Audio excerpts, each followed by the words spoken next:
My change is that I actually added food coloring instead of sticking with the default stuff. Okay, hello, I'm Shrieve, and the reason why this 3 cups of flour is because Phil tries.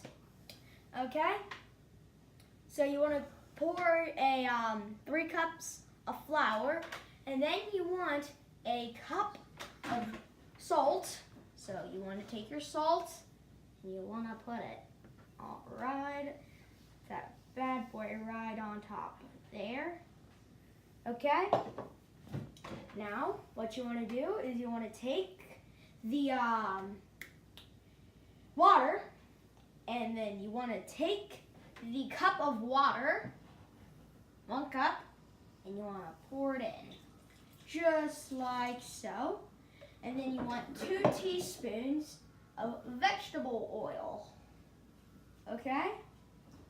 So now, depending on my beautiful person running the camera, they will either skip me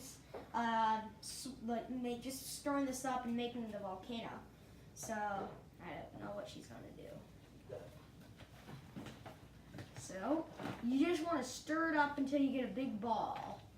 So, what I've done is I've made this into a shape of a volcano, and then I took a glass and put it into the crater. Okay?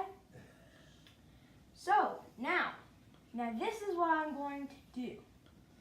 I am going to take my, I've got that, and I was molding it into the shape of a mountain or a volcano. Okay? Mostly volcano. Then I'm going to take this to make some color. Okay?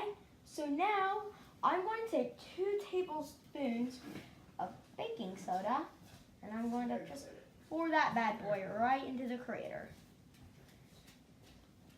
Now I'm going to take my dish soap, get that in there a little bit. A few drops of dish soap. 1, okay? That's a couple drops. Now, take, where did the other food coloring go? That's it, you're going to use the red. Okay, so I'm going to use the red food coloring.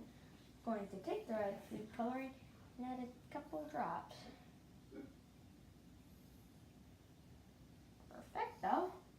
So now, all I need to do is to pour some of the coloring, and now the vinegar. 5, 4, 3, 2, 1. Woo! Woo! So, it doesn't look like red food coloring really made a difference here because we added it, but it turns out the food coloring actually latched to the blue food coloring, and it turned out the lava has turned blue. So I hope you enjoyed this movie, or I'm going just to make an iMovie.